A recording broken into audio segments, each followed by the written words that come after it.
Cette conférence va maintenant être enregistrée. Du coup, Virginia, tu veux dire quelques mots? Oui, bah écoute, on a les gens qui arrivent. Bonjour à tout le monde, merci d'être là pour ce 6e cycle des webinaires depuis le début du confinement. Merci à Mégane Lipreux et au cabinet KPMG de s'être rendu disponible très très rapidement pour faire état de toutes les nouvelles actualités autour de toute la partie sociale, RH, suite à toutes les annonces qui ont été faites. Juste un mot peut-être sur la Technopole, parce que je sais qu'aujourd'hui on a quelques Toulousains qui sont connectés. Donc la Technopole de Castres-Mazamet, c'est une structure d'appui à l'innovation pour le développement économique du territoire, hein. On agit vraiment en bras armé de la communauté d'agglomération sur le volet de l'innovation. Et notre vocation, c'est l'accompagnement des projets innovants, hein, sur le territoire, quels qu'ils soient. Et cet accompagnement, on le base sur 3 piliers essentiels que sont l'accompagnement des entrepreneurs, l'animation et le développement du territoire et la promotion des pôles de compétences et le développement de nouvelles activités, l'accueil d'entreprises. Voilà, donc si on a des entreprises qui souhaitent être accompagnées en tout cas sur le territoire et qu'on n'a pas dans nos radars, c'est vrai que Yann, Alexandre, on est là pour vous épauler sur un projet d'innovation. Merci, je te rends la parole. Ça marche. Ouais, donc comme le disait Virginia, on est dans notre 6e cycle de webinaire. Ce qu'on souhaitait faire aujourd'hui, c'est revenir aussi par rapport à des premiers webinaires qu'on avait lancés sur toute la partie sociale des entreprises. Et là, le but, c'était de faire une mise à jour, de voir ce qu'il pouvait y avoir d'intéressant ou de choses, des points d'attention à avoir par rapport à tout ce qui s'est passé. C'est pour ça qu'on reviendra sur la partie chômage partiel, sur les modalités de mise en place et qu'il y aura un certain nombre de focus sur des situations assez précises que les entreprises peuvent rencontrer. Et donc voilà, de vous en parler un peu, de vous informer sur tous ces aspects. Et j'en profite également pour remercier Mégane de faire cette intervention aujourd'hui. Sur le côté, vous avez une petite bulle de chat. Donc là, bien sûr, n'hésitez pas à poser l'ensemble de vos questions. On n'est pas en très très grand nombre aujourd'hui, donc c'est justement le moment de poser des questions. Vous pourrez avoir pas mal de réponses et des réponses assez précises. Donc, bien entendu, n'hésitez pas. Et puis, Mégane, je vais vous laisser la parole. Oui, pas de souci. Merci. Déjà, bonjour à tous. Et du coup, je vais couper ma caméra pour pouvoir présenter, puisque c'est un peu compliqué au niveau organisation.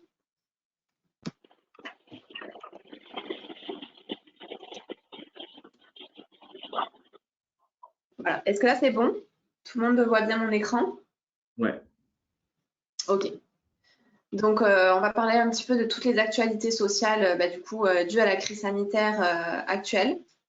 Donc, dans un premier temps, je vais vous présenter un petit peu ce que c'est que l'activité partielle, même si je sais que pour la plupart, vous avez déjà eu recours, donc vous savez un petit peu comment ça se passe. Mais voilà, pour remettre un petit peu les choses à plat. Également sur tout ce qui est demande d'indemnisation de l'activité partielle, les démarches de l'employeur, les modalités d'organisation des entreprises, les modalités de récompense aussi des salariés qui ont été mises à jour et les aides annexes pour les entreprises. Donc la première partie sur la présentation de l'activité partielle. Donc en fait, tout simplement, l'activité partielle est un dispositif qui permet aux entreprises confrontées à une conjoncture économique difficile ou à des circonstances exceptionnelles de réduire ou suspendre temporairement leur activité tout en conciliant une prise en charge de la rémunération du salarié par l'employeur et un remboursement partiel de l'employeur par l'État. Donc en fait, l'activité partielle, c'est un instrument de prévention des licenciements puisqu'il permet à l'entreprise de faire face à une dégradation de la conjoncture économique ou à des circonstances exceptionnelles, entraînant une baisse ou une interruption brutale et imprévisible de l'activité. Permet aussi de réduire en dessous de la durée légale ou lorsqu'elle est inférieure de la durée conventionnelle ou contractuelle du travail ou suspendre son activité, donc totalement ou partiellement. Et de compenser la perte de rémunération des salariés par un système d'indemnisation légale et donc de percevoir une indemnisation de l'État.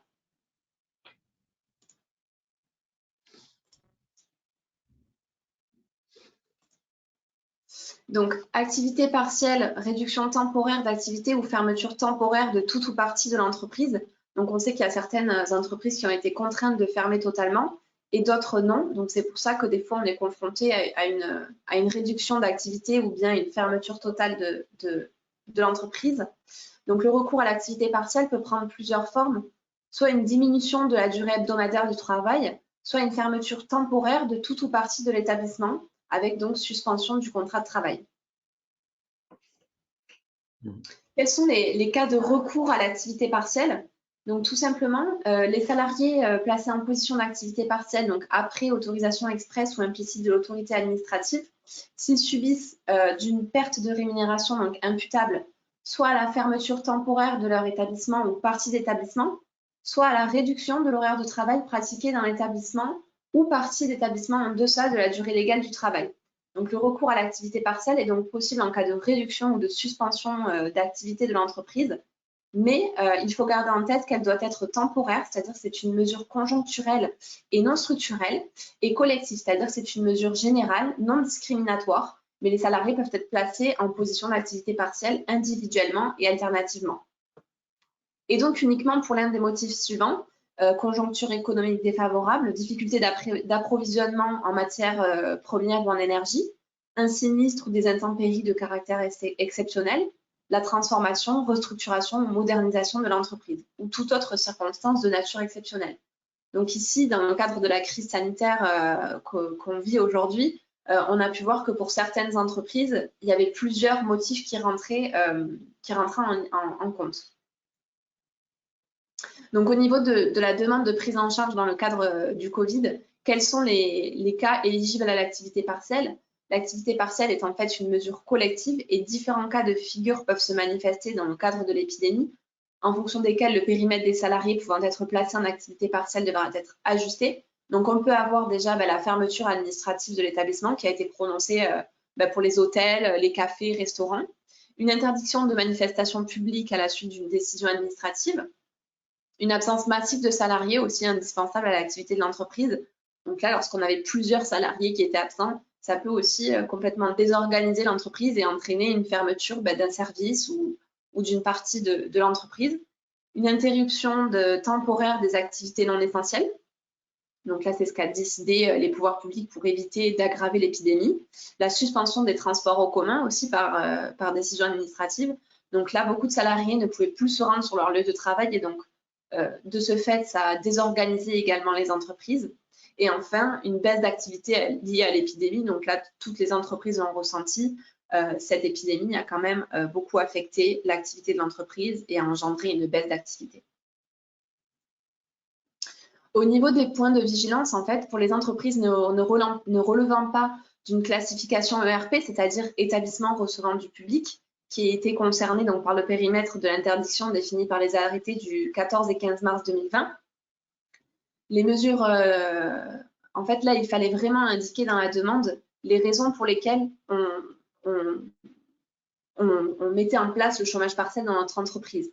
Donc déjà, pour des mesures d'organisation du travail prises pour une réduction d'activité de l'entreprise, ou bien les raisons pour lesquelles vous ne pouvez pas assurer la continuité d'activité de votre entreprise, et en l'absence d'instances représentatives du personnel, vous devrez préciser les modalités mises en place pour informer les salariés quant à leur mise en activité partielle et les conséquences en matière de leur indemnisation. Donc là, tout simplement, quand vous faisiez votre demande, ou si vous ne l'avez pas encore faite, puisque certains vont n'y avoir recours que pour le mois de mai, il faut vraiment bien argumenter sa demande quand vous allez renseigner le motif coronavirus. En dessous, il vous demande des explications. Donc, n'hésitez pas vraiment à expliquer la raison pour laquelle votre entreprise a fermé partiellement ou totalement. Est-ce que c'est parce que justement vos fournisseurs ne vous fournissent plus? Vous avez une baisse d'activité parce que beaucoup de salariés ne viennent pas travailler? Tout ça, vous le savez, et il faut vraiment argumenter en ce sens pour avoir en fait tout simplement un retour positif de la directe. On peut se poser plusieurs questions, en fait, tout simplement avant d'avoir recours à l'activité partielle pour savoir si on est éligible. La première, c'est est-ce que l'employeur est dans le secteur de l'arrêté de fermeture? Donc là, si on répond oui à cette question, forcément, l'entreprise est éligible. Sinon, on peut se poser une deuxième question. Est-ce que l'employeur est confronté à une réduction, une suspension d'activité liée à la conjoncture ou un problème d'approvisionnement? Si oui, donc là, on sera éligible à l'activité partielle.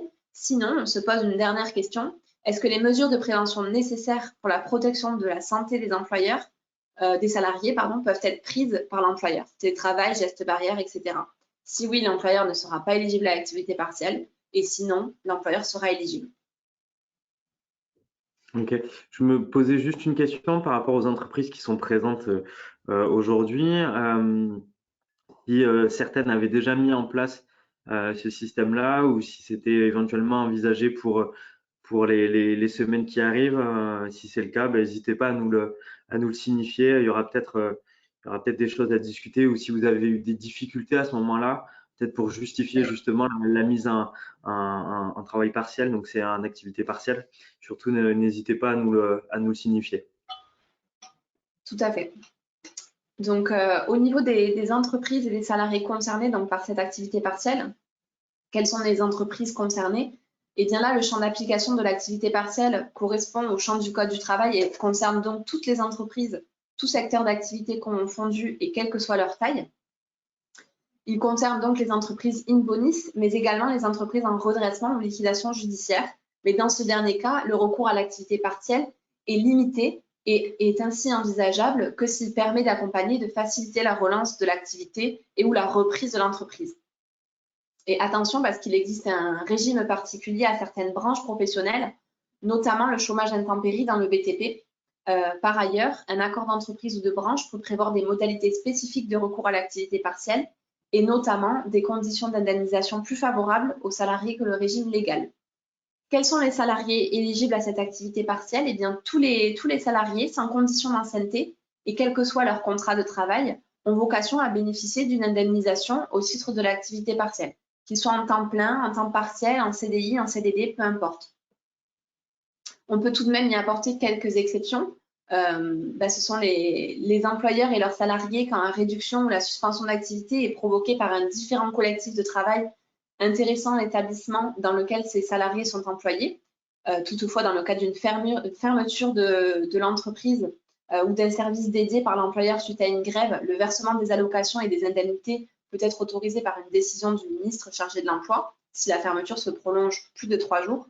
En cas de réduction de l'horaire de travail aussi habituellement appliqué dans l'établissement, les salariés dont la durée du travail est fixée par forfait en heures ou en jours sur l'année, donc là on va voir plus tard qu'ils ont été aussi éligibles à cette activité partielle et on va voir aussi comment on doit compter leur journée puisque normalement on décompte, on les décompte en jours et là on va voir comment ça s'articule pour le décompter en heures.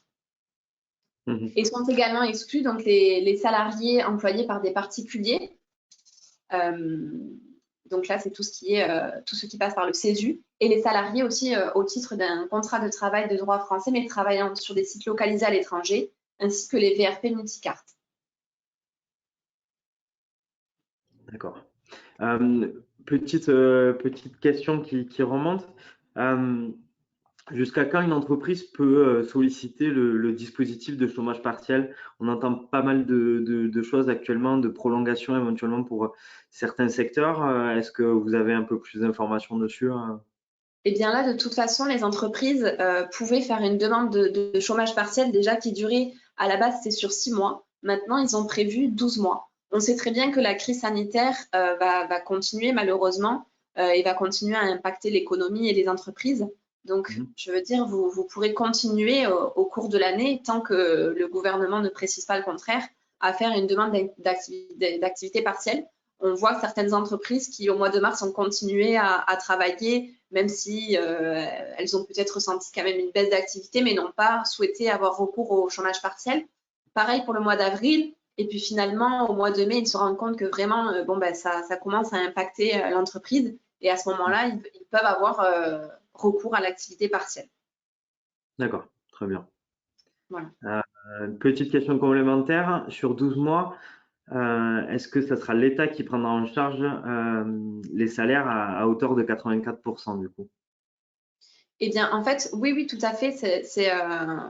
Vous pouvez faire votre demande. Soit 12 mois en fait. Oui, ce sera toujours, en fait, du moment où vous allez faire votre demande d'activité partielle, vous allez pouvoir faire une demande qui va jusqu'à 12 mois.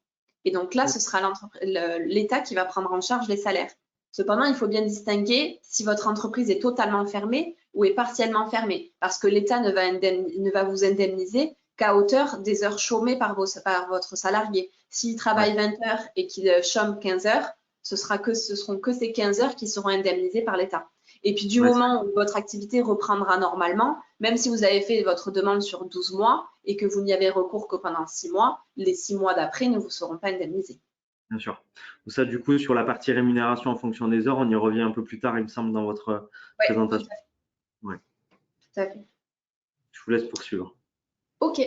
Donc là, on a le décret du 23 mars 2020 qui prescrit les mesures générales nécessaires pour faire face à l'épidémie du Covid-19 dans le cadre de l'état d'urgence sanitaire et qui remplace du coup et abroge l'arrêté du 14 mars listant les activités pouvant recevoir du public et celles interdites. Donc, je vous ai passé toutes les entreprises recevant du public, puisque c'est très long. Au niveau de la durée et de l'impact sur le contrat de travail, donc là, c'est ce que je vous disais, normalement, on a un contingent d'heures maximales qui est placé à 1000 heures par an et par salarié, et il a été porté à 1607 heures par un arrêté du 31 mars 2020. Et donc, en raison d'une diminution de la durée du travail ou d'une fermeture temporaire, vous avez une autorisation qui est accordée pour maximum 12 mois. Au niveau de la suspension du contrat de travail, il n'y a pas de modification en fait du contrat de travail. Le cumul d'emploi est possible et on peut également insister ces salariés à se former, tout simplement parce que l'État va le prendre en charge également. Donc, un petit zoom sur l'activité partielle durant la période d'essai, parce qu'on a beaucoup eu de questions au niveau des CDD, qu'est-ce qu'on devait faire quand on avait embauché un CDD juste avant cette période de crise au niveau de la période d'essai. Donc là, en fait, le but de la période d'essai, c'est de permettre à l'employeur d'évaluer les compétences professionnelles du salarié et de permettre au salarié d'apprécier si les fonctions exercées lui conviennent. Donc, quelle est l'incidence de l'activité partielle? Il suspend le contrat de travail, il empêche donc l'employeur d'évaluer les compétences du salarié et le salarié d'apprécier son poste de travail. Et donc, quels sont les effets? Eh bien, il prolonge la durée de la période d'essai pour une durée équivalente à l'activité partielle et la durée de la période d'essai et de la prolongation en jours calendaires. Donc là, c'est-à-dire que si vous avez mis en chômage partiel votre CDD dès le 16 mars parce que, par exemple, vous aviez une fermeture et que celui-ci se terminait, admettons, fin septembre, eh bien, sa période d'essai se redécalera à partir de septembre. On vient retrancher les jours pas effectués, en fait. Tout à fait. D'accord. Attention, parce que si vous êtes vraiment en activité partielle, c'est-à-dire une partie travail et une partie chômage partiel, là, il faudra prendre en compte les jours travaillés par le salarié pour les décompter de la période d'essai. Donc, on va passer à la deuxième partie, l'indemnisation de l'activité partielle. Donc là, comment l'employeur en fait se fait indemniser par l'État. Donc, il y a une modification du mode de calcul de l'allocation versée à l'employeur pour que le montant en fait soit proportionnel au salaire. Donc, les règles ont été modifiées. L'allocation d'activité partielle versée à l'employeur et cofinancée par l'État et l'UNEDIC n'est plus forfaitaire, mais proportionnelle à la rémunération des salariés placés en activité partielle. Et donc, l'allocation couvre désormais 70% de la rémunération antérieure brute du salarié dans la limite de 4,5 fois le SMIC, avec un minimum porté à 8,03 par heure, quel que soit l'effectif de l'entreprise. Je suis désolée, je ne sais pas si vous entendez, il y a ma chaîne qui ne fait qu'aboyer. J'espère que vous n'entendez pas. Et donc, en deçà de ce plafond de 4,5 fois le SMIC, l'employeur n'a pas de reste à charge. Et donc, au-delà de ce plafond, ou en cas de majoration du taux de 70%, l'employeur supporte la charge financière du différentiel. Donc là, c'est si vraiment vous avez, c'est quand même assez rare que les salariés gagnent plus de 4,5 fois le SMIC, c'est-à-dire 31,98 € de l'heure. À ce moment-là, ce serait à vous de prendre en charge le différentiel au-delà de ces 31,98. Du coup, ce différentiel, après, il est chargé de la même manière qu'un salaire. D'accord. Oui, en fait, il est soumis à charge. C'est l'employeur vraiment qui le prend à charge pour faire la différence de salaire. D'accord. Voilà. Donc, le principe, en fait, c'est le reste à charge pour l'employeur qui sera donc égal à 0 pour tous les salariés dont le salaire mensuel est inférieur à 4,5 fois le SMIC. Et le décret n'établit plus de distinction selon que l'effectif de l'entreprise, c'est-à-dire plus de 250 salariés ou moins de 250 salariés, puisqu'avant, les entreprises de plus de 250 salariés bénéficiaient d'une indemnisation de l'État qui était un petit peu amoindrie. Là, ce n'est plus le cas. Mais attention, c'est bien l'activité partielle et non la totalité de la rémunération du salarié qui sera pris en charge à 100% par l'État. Donc, c'est bien ces 70% de la rémunération brute qui nous donne 84% de la rémunération nette, étant donné que nous n'avons plus de charges ni salariales ni patronales sur l'indemnité d'activité partielle. D'accord. Donc, petit rappel, c'est qu'en son temps, l'administration avait précisé que cette règle visait à prendre en compte les primes entrant dans la base de calcul de l'indemnité des congés payés dans le calcul des indemnités d'activité partielle à verser aux salariés. Et donc, pour autant, à l'époque, l'administration n'avait pas donné les clés du calcul à opérer, notamment pour les variables, les commissions, etc., ou les rémunérations incluant des heures supplémentaires structurelles au demeurant non indemnisables. Donc là, en fait, tout simplement, pour les commerciaux, par exemple, qui auraient des commissions, elles doivent être prises en compte dans le calcul de l'indemnité partielle. Et en fait, on fait une moyenne au prorata des 12 derniers mois des commissions qu'ils ont perçues pour que cette commission soit à 70% de la rémunération brute, du coup, inclus dans l'indemnité d'activité partielle. En fait, on se base sur le calcul de l'indemnité de congé payé selon la règle du maintien de salaire. D'accord. Donc, comment calculer son taux horaire de référence? Donc là, cela se fait en 3 temps. On a le taux horaire de base, la prise en compte des primes mensuelles qui dépendent du coup du temps de présence et le taux horaire des éléments de rémunération variables. Donc là, quel est le taux horaire des éléments de rémunération variables? Donc l'administration prend ensuite en compte les éléments de rémunération variables entendus ici comme non mensuels.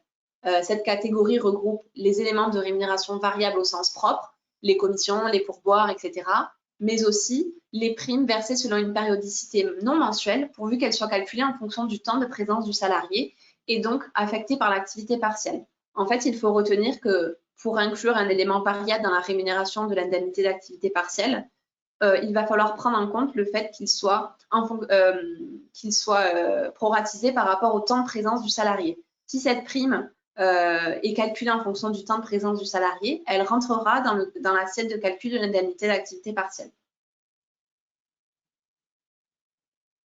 Au niveau des heures indemnisables, donc là, seules sont indemnisables les heures perdues en dessous de la durée légale du travail ou lorsqu'elle est inférieure en dessous de la durée conventionnelle ou contractuelle du travail. Donc, pour l'application des dispositions relatives à l'indemnisation, la durée légale du travail et la période contractuelle sont définies sur la période considérée en tenant compte du nombre de mois entiers, du nombre de semaines entières et du nombre de jours ouvrés. Donc, c'est-à-dire que les heures perdues au-delà de la durée légale du travail ou lorsqu'elle est inférieure au-delà de la durée conventionnelle ou contractuelle du travail sont chômées, mais ne donnent pas lieu au versement de l'allocation d'activité partielle. Donc, l'employeur n'a pas à rémunérer le salarié en tout état de cause et il ne reçoit aucune allocation d'activité partielle ou remboursement à ce titre. Ainsi, par exemple, les heures supplémentaires structurelles liées à la pratique de durée collective du travail supérieure à 35 heures hebdomadaires ou de conventions de forfait supérieures à la durée légale qui seraient non travaillées du fait d'une situation d'activité partielle ne sont pas indemnisables. Et de son côté, l'employeur n'est légalement pas tenu de les rémunérer. Okay, et donc oui, pardon. On reste sur les heures qui sont inscrites dans le contrat de travail et pas ce qui potentiellement pourrait être un surcroît d'activité qui impliquerait des heures sup. Ça ne serait pas rémunéré. C'est pas rémunéré. En fait, on part toujours du principe de 35 heures et en dessous si votre salarié est à temps partiel. Mais c'est-à-dire que si par exemple, on a une personne qui est en contrat de travail à 39 heures, à ce moment-là, les heures entre la 35e en fait et la 39e sont perdues. D'accord. Voilà. Et l'employeur ne verse pas d'indemnité à son salarié pour ces heures, sauf s'il le souhaite, bien sûr, mais cela doit faire l'objet d'une DUE. Et l'activité partielle ne prend pas non plus en compte ces heures-là. Donc, ce sont des heures perdues pour le salarié. Sauf pour le secteur des HCR où il a été mis en place des dispositions particulières. Donc, maintenant, on va se focaliser sur comment calculer le nombre d'heures à indemniser. Donc ici, on doit prendre la durée légale mensuelle ou lorsqu'elle est inférieure, la durée collective du travail stipulée au contrat, auquel on va soustraire la durée travaillée en période d'activité partielle. Et donc, les heures chômées au-dessus de la durée légale mensuelle lissée à 151,67 h, donc pour 35 heures par semaine, sont considérées comme chômées mais n'ouvre pas le droit au versement de l'allocation d'activité partielle ni à l'indemnisation du salarié par l'employeur. Donc là, comme je vous disais, on va se focaliser sur les personnes qui ont par exemple une convention de forfait en heures ou en jours sur l'année. Donc, comment faire pour calculer pour eux les heures à indemniser? Donc, en fait, pour rappel, normalement, les salariés en forfait heure ou en jours sur l'année sont exclus du champ d'application de l'activité partielle. En revanche, en cas de réduction d'horaire, mais pas de fermeture de tout ou partie de l'établissement. Donc là, ça veut dire que si vous avez fermé une partie ou entièrement votre établissement, ces salariés-là vont être éligibles à l'activité partielle. Et donc, pour calculer les heures qu'on doit leur indemniser au titre de l'activité partielle, on va considérer qu'en fait, une journée entière de fermeture correspond à 7 heures et une demi-journée de fermeture correspond à 3h30. On va multiplier ensuite par le nombre de jours de fermeture, et ça nous donnera le nombre d'heures à indemniser. Ok, c'est clair. Ok, parfait. Donc là, on va faire un petit focus sur les durées légales et également les jours fériés, puisque la question se pose, sachant qu'en avril et en mai, on a des jours fériés. Donc, comment on traite ces jours fériés? Donc, en fait, la formule de calcul unique qui a été énoncée à l'article R 5122-19 du Code du travail repose sur une logique d'indemnisation de toute heure chômée intervenant en dessous de la durée légale hebdomadaire ou lorsqu'elle est inférieure à la durée collective de travail ou la durée stipulée au contrat pour la période considérée. Donc, la notion de période légale doit être appréciée en fonction du mode d'aménagement mobilisé. Elle peut être appréciée de manière hebdomadaire, mensuelle ou annuelle. Donc là, pour rappel, quelles sont les durées légales du travail? Donc, au niveau hebdomadaire, c'est 35 heures par semaine. Au niveau mensuel, c'est 151h67. Et au niveau annuel, c'est 1600 heures, car la journée de solidarité est déduite. Sinon, on arrive à 1607. Donc, la durée légale du travail et la durée stipulée au contrat au cours d'une période d'activité partielle sont appréciées en tenant compte du nombre de mois entiers, du nombre de semaines entières et du nombre de jours ouvrés. Au niveau de la prise en compte des jours fériés, donc pour la journée de solidarité, qu'est-ce qu'on fait? Donc là, cette journée prend la forme d'une journée supplémentaire de travail qui est non rémunérée par l'employeur pour les salariés mensualisés. Elle ne peut donc pas faire l'objet d'un revenu de remplacement au titre de l'allocation d'activité partielle. Il n'est donc pas possible de recourir à l'activité partielle pendant cette journée de solidarité. Donc pendant cette journée de solidarité, il faudra faire ce que vous avez l'habitude de faire, c'est-à-dire que si d'habitude vos salariés posent un jour de congé pour cette journée de solidarité, il faudra en faire de même cette année. Si vous avez l'habitude, par exemple, de leur offrir, entre guillemets, cette journée, c'est-à-dire qu'ils ne viennent pas travailler, qu'ils ne posent pas de journée de jour de congé, il faudra en faire de même. Au niveau des jours fériés non chômés, donc là, les jours fériés non chômés sont indemnisés par l'employeur au taux de remplacement. Pour les heures chômées ouvrant droit à indemnisation. Donc, le régime social et fiscal applicable aux heures d'activité partielle indemnisées pendant les jours fériés non chômés est le même que pour les jours d'activité partielle effectués hors des jours fériés non chômés. Donc là, c'est-à-dire que pour les jours fériés non chômés habituellement, il y aura une indemnisation. Et au niveau des jours fériés chômés, donc là, le chômage des jours fériés ne peut entraîner aucune perte de salaire pour les salariés totalisant au moins 3 mois d'ancienneté dans l'entreprise et un employeur ne peut donc pas mettre en œuvre l'activité partielle pendant les jours fériés chômés. Donc, c'est-à-dire que là, si habituellement ce sont des jours fériés pendant lesquels vos salariés ne viennent pas travailler, ce sera à vous de leur payer ces 7 heures ou ces 4 heures s'ils font 4 heures habituellement et vous ne pourrez pas les déclarer au niveau de l'activité partielle. Très bien. Au niveau des démarches de l'employeur, donc l'employeur peut percevoir l'allocation d'activité partielle donc dans la limite de 1607 heures par an et par salarié, quelle que soit la branche professionnelle. Au niveau des démarches, donc là quand on a un CSE, etc., comment s'y prendre? Donc pour les entreprises de plus de 50 salariés, l'employeur doit au préalable consulter pour avis les représentants du personnel concernant les motifs de recours d'activité partielle, les catégories professionnelles et les activités concernées, le niveau et les critères de mise en œuvre de réduction d'horaire, les actions de formation envisagées ou tout autre engagement pris par l'employeur. Et donc, les entreprises sans représentant du personnel doivent informer directement leurs salariés du projet de mise en activité partielle de leur établissement. Et avant la mise en activité partielle, l'employeur doit adresser à la directe une demande préalable d'autorisation d'activité partielle. Donc là, normalement, quand on fait appel à la directe pour mettre en place l'activité partielle, on doit le faire préalablement à la mise en activité partielle. Là, on a vu qu'avec la crise sanitaire, le gouvernement nous a laissé, dans un premier temps, 30 jours avec effet rétroactif pour faire notre demande. Et ce délai de 30 jours est passé à 60 jours. Donc, on avait jusqu'à fin avril pour faire notre demande si on avait mis en place l'activité partielle en mars. Je me permets de vous couper 30 secondes. Parmi les personnes qui assistent du coup à l'intervention, est-ce qu'il y a des questions par rapport aux éléments qu'on a pu voir jusqu'à maintenant? J'ai vu qu'on avait une question sur les contrôles. On y reviendra justement un petit peu après et sur les conséquences éventuelles si on ne respecte pas effectivement les règles liées au chômage partiel. Mais s'il y a d'autres questions ou d'autres remarques que vous souhaitez partager, bien sûr, n'hésitez pas pendant l'intervention. Oui. On reviendra sur le contrôle, du coup, sur la partie contrôle, juste dans le chapitre suivant. Après, dans les slides qui suivent, on fait un petit focus dessus. Ouais. Voilà. Donc, au niveau de la demande aussi d'activité partielle, elle doit préciser les motifs justifiant le recours à l'activité partielle. Donc ça, c'est ce qu'on a vu dans le tout premier temps, c'est-à-dire vraiment argumenter, expliquer la raison pour laquelle on a dû mettre son entreprise en activité partielle.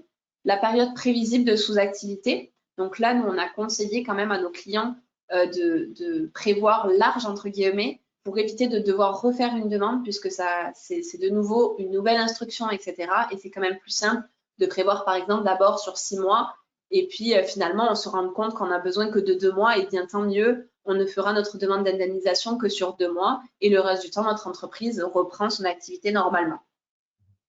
Et ensuite, le nombre d'heures, le nombre de salariés, concernés. Et donc, cette demande, elle doit être accompagnée, quand on a plus de 50 salariés, de l'avis préalable du comité social économique. OK. Donc, comment effectuer une demande d'activité partielle pas à pas? Donc là, vous allez déjà devoir déterminer la date à partir de laquelle vous devez faire du chômage partiel. Dans un premier temps aussi, on vous conseille de vérifier les compteurs congés, RTT, etc. Si vous voyez qu'il y a des compteurs qui explosent au niveau de certains salariés, ne pas hésiter à leur demander de les poser. Et vous avez aussi la possibilité de mettre en place un accord d'entreprise en imposant 6 jours de congé à vos salariés. OK, bah, c'était ma question sur le nombre de jours maximal en fait qu'on pouvait entre guillemets imposer aux salariés. Mais alors, en fait, on peut imposer tous les congés à ses salariés, mais de deux choses l'une. On va avoir, on va dire, l'imposition normale des congés payés, c'est-à-dire que vous allez imposer à vos salariés, par exemple, de prendre des congés cet été, mais en fait, vous aurez 2 mois pour le prévenir. D'accord. Et vous avez aussi le cas de la crise sanitaire que l'on vit actuellement, et où on a donné la possibilité aux employeurs d'imposer 6 jours de congé à ses salariés en mettant en place un accord d'entreprise. Et cela, donc, vous permet de respecter qu'un délai de 24 heures ouvrables. Donc, c'est-à-dire que vous dites à votre salarié, eh bien, après-demain, tu seras en congé pendant 6 jours et vous n'avez pas à respecter ce délai de 2 mois pour lui imposer ces jours de congé. OK. Voilà. Ensuite, les dates des congés payés déjà posés peuvent être déplacées. Donc ça, vous avez la possibilité, si au niveau de l'organisation de l'entreprise, cela ne vous convient pas, de déplacer les dates. Et ensuite, il faudra déterminer les salariés à placer en activité partielle. Donc, il peut s'agir par exemple de toute la structure ou d'un seul service, d'une unité de travail, etc. La consultation aussi du CSE. Donc là, c'est si vous êtes concerné, si vous êtes plus de 50 salariés, vous devez consulter votre CSE et votre CSE doit émettre un avis préalable. Ensuite, vous informez l'inspecteur du travail des modifications d'horaires envisagées et enfin, vous affichez les nouveaux horaires de travail. Donc ensuite, comment remplir sa demande d'indemnisation, puisqu'une fois qu'on a fait la demande auprès de la directe et que celle-ci a été acceptée, donc il faut savoir qu'au départ, la directe avait 15 jours pour répondre, et là, ils ont réduit donc leur délai à 48 heures. Donc ils ont 2 jours ouvrables pour vous répondre, et s'ils ne vous répondent pas, cela vaut une acceptation tacite de votre demande. Et donc, une fois que vous aurez l'acceptation de votre demande et que vous serez arrivé à la fin du mois et que vous savez précisément quelles heures ont travaillé vos salariés et quelles heures ont été chômés, vous allez pouvoir faire la demande d'indemnisation. Donc là, ça va être soit le dernier jour du mois, soit le premier jour du mois suivant, tout simplement pour connaître exactement, comme je vous disais, le nombre de jours travaillés et le nombre de jours chômés. Si vous la faites 15 jours après, ce n'est pas grave non plus, il n'y a pas de souci. Vous avez 1 an en fait pour demander auprès de l'ASP l'indemnisation de l'été. Vous allez devoir renseigner votre identité, l'identité de l'employeur, la liste nominative des salariés concernés, leur numéro de sécurité sociale, les états nominatifs précisant notamment le nombre d'heures chômées par chaque salarié pour le mois échu. Et pour chaque heure de travail chômée, le salarié va bénéficier d'une allocation qui lui sera versée à échéance normale de paye par l'employeur, puisque c'est quelque chose qui est avancé par l'employeur et l'employeur est ensuite remboursé par l'ASP. Et donc, il n'y a pas de cotisation ni salariale ni patronale sur les indemnités d'activité partielle. En revanche, au niveau de la fiscalité, les indemnités d'activité partielle sont imposables à impôt sur le revenu et sont donc soumises à la retenue à la source. D'accord. Pour la demande d'indemnisation, est-ce que vous conseillez éventuellement de se rapprocher, que les entreprises se rapprochent de leur expert comptable justement pour envoyer la demande la plus pertinente et précise possible? Alors oui, bien sûr que… Pardon, je vous ai coupé. Est-ce que ça peut se faire par l'entrepreneur tout seul ou c'est quand même largement conseillé de se rapprocher de son expert comptable pour cette demande? Les deux peuvent se faire. En fait, le tout, dans tous les cas, c'est l'employeur qui va avoir l'information, c'est-à-dire c'est lui qui va savoir combien d'heures a travaillé son salarié et combien d'heures il a chômé. Donc, dans tous les cas, cette information-là, il va devoir la donner à son cabinet comptable quand il externalise la paye pour que le cabinet comptable puisse effectuer les bulletins. Après, l'employeur peut très bien, s'il ne se sent pas de faire la demande, déléguer cette partie-là au cabinet comptable qui s'en chargera. Puisque de toute façon, dans un premier temps, l'employeur va devoir donner cette information et ensuite, une fois que le cabinet comptable a l'information, il peut établir les payes et la demande de chômage partiel et donc d'indemnisation. Voilà. Très bien. Donc là, je vous ai fait un petit schéma récapitulatif des démarches à effectuer. Donc d'abord, si vous en avez un, il faut consulter pour avis les IRP, votre CSE. Il faut ensuite faire une demande d'autorisation préalable à la directe de l'établissement qui est réduit d'activité, comprenant les motifs de recours, la période prévisible de sous-activité, le nombre de salariés concernés. Si recours préalable dans les 6 derniers mois, il va falloir préciser les engagements souscrits en contrepartie de l'allocation d'activité partielle. Il y aura ensuite une instruction de la demande, donc le délai de 15 jours qui a été reporté, ramené à 48 heures. Si vous n'avez pas de réponse de la directe, cela vaut une acceptation tacite. Ensuite, vous allez devoir effectuer la demande d'indemnisation à la fin de chaque mois à l'ASP. Cette demande va devoir comprendre la liste des salariés concernés et le nombre d'heures chômées par les salariés. Et enfin, vous allez avoir le paiement effectué sur le compte de l'employeur par l'ASP après vérification. Donc, il faut savoir que ça prend à peu près entre 12 et 14 jours pour avoir l'indemnisation de l'ASP, une fois que la demande a été faite. Ok. Donc, je vais passer à la partie 4, donc les modalités d'organisation des entreprises. Donc là, comment les entreprises peuvent s'organiser? Déjà, elles peuvent avoir recours au télétravail lorsque cela est possible. Donc là, c'est ce qui a été privilégié par toutes les entreprises quand le télétravail était possible. Dès le 16 mars, c'était de mettre ses salariés en télétravail. Il va y avoir aussi des modalités de gestion du personnel, c'est-à-dire mettre en place, par exemple, des équipes de roulement pour éviter qu'il y ait trop de personnes sur site dans les entreprises. Enfin, voilà. En fait, il va falloir vraiment s'accommoder de cette crise sanitaire et mettre en place des des équipes de télétravail, des équipes sur site, pour éviter un maximum la propagation du virus. Et donc, il y a aussi des dérogations en matière de durée du travail et de repos. Donc, au niveau de l'articulation entre télétravail et activité partielle, le principe est le suivant. Pas de travail pendant les heures de chômage partiel. Donc, par définition, est exclu qu'un salarié soit au même moment au chômage partiel et en train de travailler, que ce soit à son poste de travail ou en télétravail, peu importe, c'est la même chose, il travaille. Si le chômage partiel prend la forme d'une cessation temporaire d'activité, les salariés doivent vraiment cesser de travailler. La situation ne pose pas de difficultés particulières puisque dans cette hypothèse, en fait, le travail n'est plus possible. Et en cas de chômage partiel sous forme de réduction de la durée de travail, on peut imaginer par exemple qu'à certains moments de la journée, le salarié travaille et qu'à d'autres, il soit en chômage partiel. Peu importe à cet égard que la partie travaillée soit effectuée en télétravail ou lorsque cela est possible compte tenu des circonstances sanitaires sur site. Donc pour vous prendre un exemple concret, une entreprise à 35 heures hebdomadaires, donc sur 5 jours, 7 heures par jour de travail du lundi au vendredi, réduit sa durée de travail de 50% en raison d'une baisse d'activité. Donc là, en application du nouvel horaire collectif, seules les matinées sont travaillées en télétravail ou sur site lorsque cela est encore possible dans le contexte.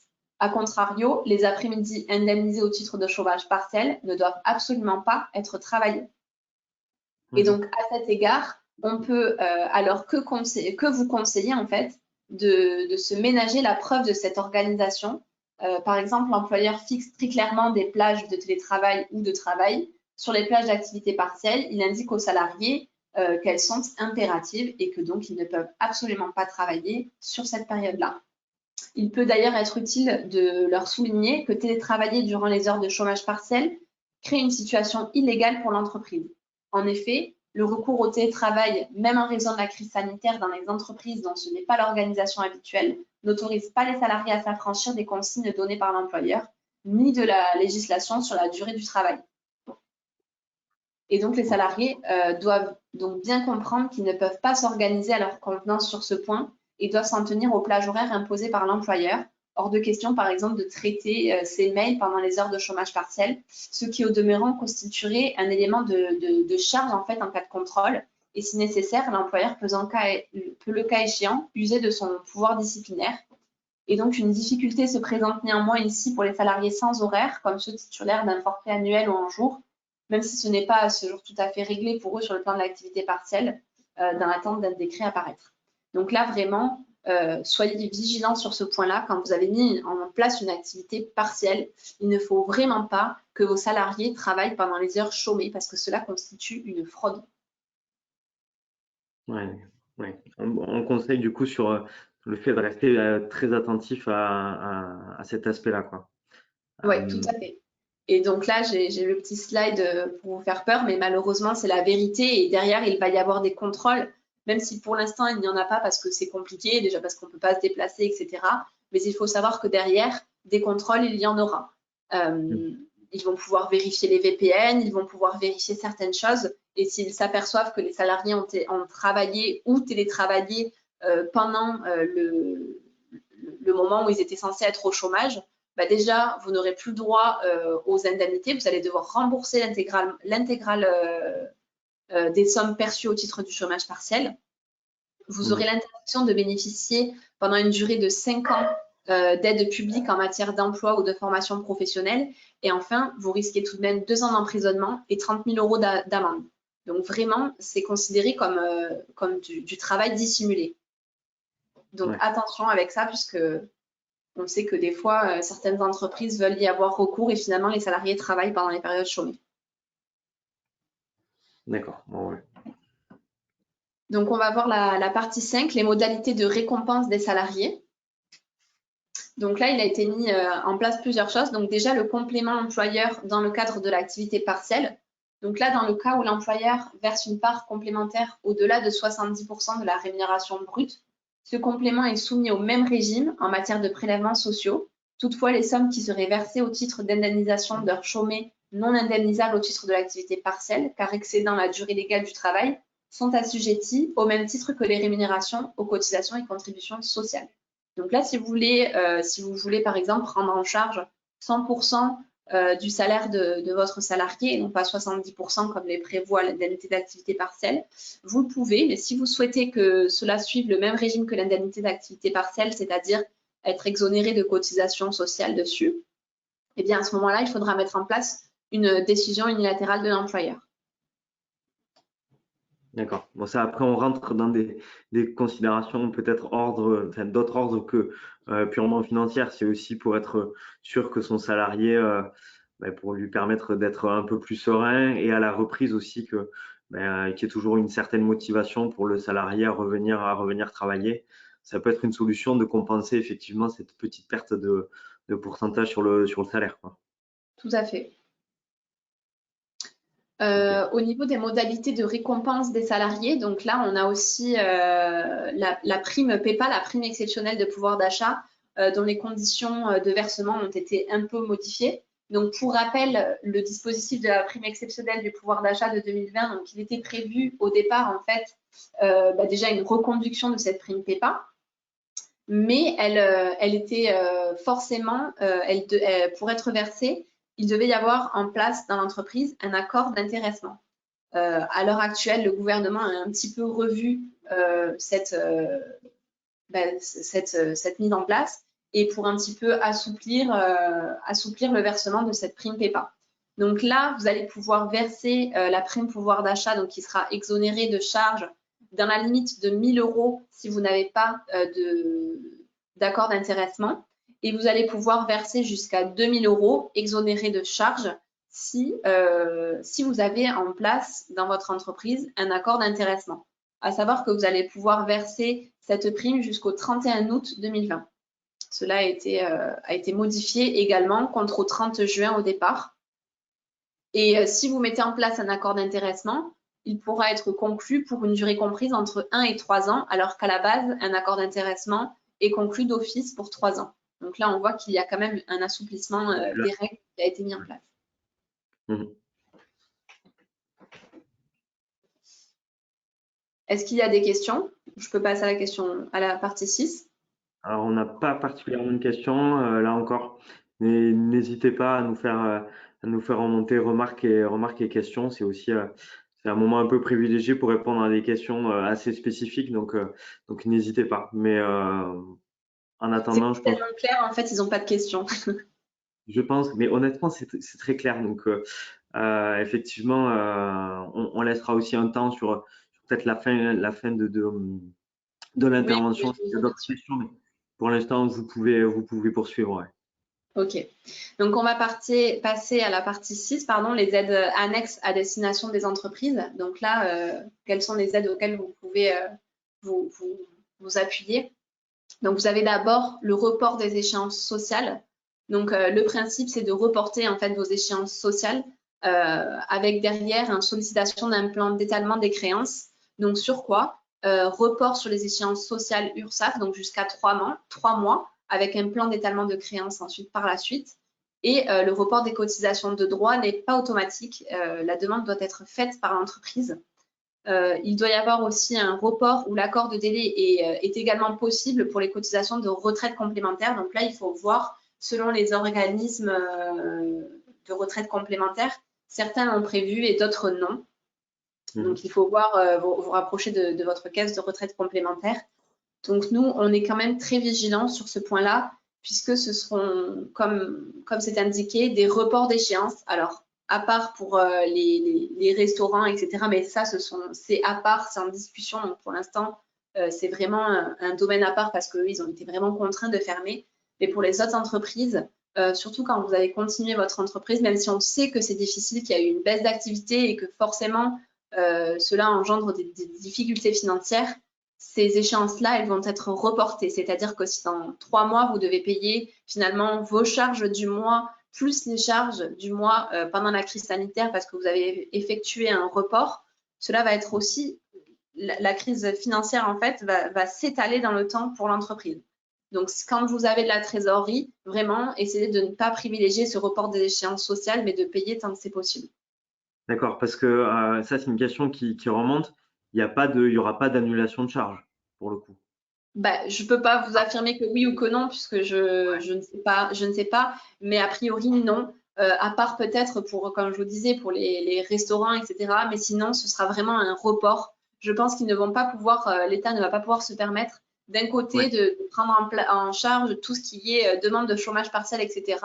et de supprimer également toutes ces charges sociales qui, au final, vont aussi contribuer au paiement, je pense, de l'indemnité d'activité partielle. Donc, je pense qu'il faut quand même rester assez prudent sur ce motif-là, c'est-à-dire ne vraiment pas penser qu'il va y avoir une annulation des charges, parce que je ne pense pas que ce sera le cas.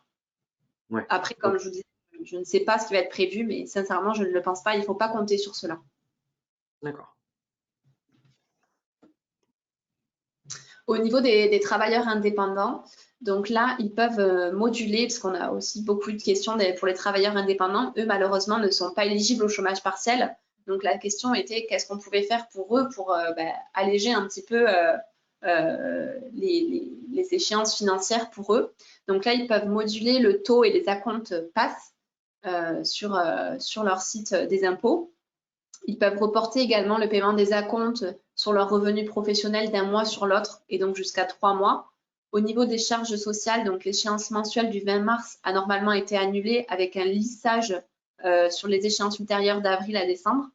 Et en complément, les travailleurs indépendants peuvent solliciter l'octroi des délais de paiement.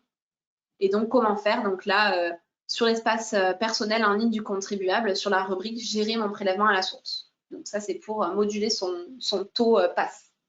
Mmh. On avait une question qui remontait par rapport au report de charges sur la slide précédente. Oui. Si on n'a pas forcément la capacité, enfin si on a des petits soucis financiers, est-ce qu'on peut payer en partie ces charges, au moins pour montrer qu'on fait l'effort d'en payer une fraction, pour permettre de montrer sa bonne volonté sans forcément payer l'entièreté des charges? Oui, bien sûr, c'est quelque chose que vous pouvez tout à fait faire. Vous pouvez tout à fait mettre les charges à zéro, on va dire, mais en même temps, si vous le souhaitez, vous pouvez aussi payer une partie et finalement, le delta qui vous restera, soit le mensualiser, faire un créancier en fait sur plusieurs fois, soit les payer à 3 mois après. Donc ça, bien sûr, c'est tout à fait possible de le faire. Et c'est même très bien, ça montre que vous faites quand même un petit peu l'effort de payer vos charges. Et puis en même temps, ça vous allégera aussi un petit peu la facture à la fin de ce confinement. Oui, effectivement, si on considère qu'il n'y aura pas forcément d'annulation, que la règle générale, c'est du report et pas de l'annulation, il vaut mieux pas avoir à payer une énorme somme à la fin des 3 mois, quoi. Tout à fait. C'est sûr. Puisqu'on se dit, si l'activité repart, c'est quand même dommage finalement de se priver de cet argent-là, quoi, et de devoir payer des charges, 2 fois plus de charges finalement. Si on voit notre activité repartir, ce serait l'occasion de souffler un peu. C'est sûr. Même si je sais qu'après, c'est facile à dire. Donc là, vous avez aussi les aides de l'État et de la région. Donc là, il y a une aide de 1 500 € qui a été accordée à certaines entreprises sous réserve de remplir plusieurs conditions et beaucoup de conditions. Je ne vais pas toutes vous les énumérer parce que c'est très, très long. Mais déjà, il faut être moins de 10 salariés. Et puis bon, là, la demande devait être faite au plus tard le 30 avril 2020. Donc, on est un petit peu hors des clous. Mais normalement, il devrait essayer de voir pour reporter cette échéance un petit peu plus tard. Ça doit se décider, je pense, dans les prochains jours. Alors, pour le coup, sur cette partie aide de l'État et de la région, c'est pas pour faire de l'auto-promo, mais on a fait un webinaire un peu plus avec un focus un peu dessus. Donc, vous pourrez le retrouver à travers les différents articles qu'il y a sur le site de la Technopole. C'était notamment sur le premier cycle de webinaire, et là, vous pourrez trouver un peu plus de détails dessus avec les modalités et les marches à suivre, en fait. Ok. Voilà, c'était juste la petite interlude. La petite info. Donc là, j'ai fait un petit focus sur les points de vigilance entre l'articulation entre activité partielle et IJ maladie, puisqu'on a eu aussi beaucoup de questionnements là-dessus. Donc là, si le salarié bénéficie d'un arrêt de travail avant que l'entreprise ne place ses salariés en activité partielle, donc là, le salarié reste en arrêt maladie indemnisé jusqu'à la fin de l'arrêt prescrit. Le complément employeur versé en plus de l'indemnité journalière de la sécurité sociale s'ajuste pour maintenir la rémunération à un niveau équivalent au montant de l'indemnisation due au titre de l'activité partielle, soit au moins 70% du salaire brut, car le complément employeur ne peut pas conduire à verser au salarié un montant plus élevé que celui-ci toucherait s'il n'était pas en arrêt. Le complément de l'employeur reste soumis aux mêmes prélèvements sociaux et fiscaux. Il est donc soumis aux cotisations et aux contributions sociales de droit commun comme s'il s'agissait d'une rémunération. Et cet ajustement du complément employeur peut faire l'objet d'une régularisation a posteriori. À la fin de l'arrêt de travail, le salarié basculera par contre en activité partielle. Donc là, il faut quand même faire deux distinctions. C'est-à-dire, est-ce que vous avez une fermeture totale ou d'une partie de votre établissement ou une simple réduction de l'activité. Donc, si le salarié bénéficie au préalable d'un arrêt de travail dérogatoire pour isolement de garde d'enfants et que l'entreprise place ensuite ses salariés en activité partielle, il faudra vraiment effectuer cette distinction. D'accord. En cas de fermeture totale ou d'une partie de l'établissement, la justification des arrêts dérogatoires étant d'indemniser le salarié qui ne peut pas se rendre sur son lieu de travail, soit par mesure de protection, soit parce qu'il est contraint de garder son enfant. Ceux-ci n'ont plus lieu d'être lorsque l'activité du salarié est interrompue puisqu'il n'a plus à se rendre sur son lieu de travail. Et donc, dans ces conditions, le placement des salariés en activité partielle lorsque l'établissement ou la partie de l'établissement auquel est rattaché le salarié ferme doit conduire à interrompre l'arrêt de travail du salarié. L'employeur doit alors signaler à l'assurance maladie la fin anticipée de l'arrêt selon les mêmes modalités qu'une reprise anticipée d'activité en cas d'arrêt maladie de droit commun. Et donc, toutefois, compte tenu des circonstances exceptionnelles, si l'arrêt de travail dérogatoire est en cours au moment du placement en activité partielle des salariés en raison de la fermeture de tout ou partie de l'établissement, l'employeur, à ce moment-là, il peut attendre le terme de l'arrêt en cours pour placer le salarié en activité partielle. En revanche, aucune prolongation ou aucun renouvellement de l'arrêt ne pourra être accordé une fois le placement en activité partielle intervenu. Donc là, les employeurs sont donc tenus à ne pas demander le renouvellement des arrêts pour garde d'enfants de leurs salariés. Et s'agissant des arrêts de travail pour les personnes vulnérables qui ont pu valablement se déclarer sur le téléservice de l'assurance maladie, ceci étant automatiquement prolongé par l'assurance maladie pour la durée du confinement. Et l'employeur est également tenu d'y mettre un terme. L'employeur doit alors signaler à l'assurance maladie la fin anticipée de l'arrêt selon les mêmes modalités qu'une reprise anticipée en cas d'arrêt maladie de droit commun. Ok. Et donc, en cas de réduction d'activité, donc là, il n'est pas possible de cumuler sur une même période de travail une indemnité d'activité partielle et les indemnités journalières de sécurité sociale. C'est pourquoi quand l'activité partielle prend la forme d'une réduction du nombre d'heures travaillées, il n'est pas possible de cumuler cette activité partielle avec un arrêt de travail dérogatoire pour garde d'enfants ou pour personnes vulnérables. Donc, l'employeur ne pourra donc pas placer son salarié en activité partielle pour réduction du nombre d'heures travaillées si un arrêt de travail est en cours. Donc, si le salarié est d'abord placé en activité partielle et qu'il tombe ensuite malade, donc un salarié placé en activité partielle conserve son droit de bénéficier d'un arrêt maladie, hors arrêt pour garde d'enfants ou pour personnes vulnérables. Le bénéfice du dispositif d'activité partielle s'interrompt alors jusqu'à la fin de l'arrêt de travail prescrit et le salarié percevant des indemnités journalières sans délai de carence. Et dans ce cas, l'employeur lui verse un complément employeur aux indemnités journalières de la sécurité sociale qui s'ajuste pour maintenir la rémunération à un niveau équivalent au montant de l'indemnisation due au titre de l'activité partielle, soit au moins 70% du salaire brut, car le complément employeur ne peut pas conduire à verser au salarié un montant plus élevé que celui-ci toucherait s'il n'était pas en arrêt. Et ce complément employeur est soumis aux cotisations et aux contributions sociales de droit commun, comme s'il s'agissait d'une rémunération. Et donc, la petite nouveauté que vous avez sûrement entendue, c'est qu'à compter du 1er mai, les salariés qui étaient jusqu'alors placés en arrêt dérogatoire pour arrêt garde d'enfants ou pour personnes vulnérables, donc là, seront placés en activité partielle et indemnisés à ce titre. Donc là, à partir du 1er mai, on ne peut plus faire d'arrêt pour garde d'enfants ou d'arrêt pour personnes vulnérables. Toutes les personnes qui étaient dans cette situation-là basculent en activité partielle. Pour l'instant, ce sera comme ça jusqu'à la fin du mois de mai. Si par exemple, vous gardez vos enfants et que bon, là, jusqu'à l'ouverture des collèges, etc., des écoles, la question ne se pose pas. En revanche, à compter du mois de juin, pour l'instant, c'est ce qu'il a été prévu, mais il y aura peut-être des modifications.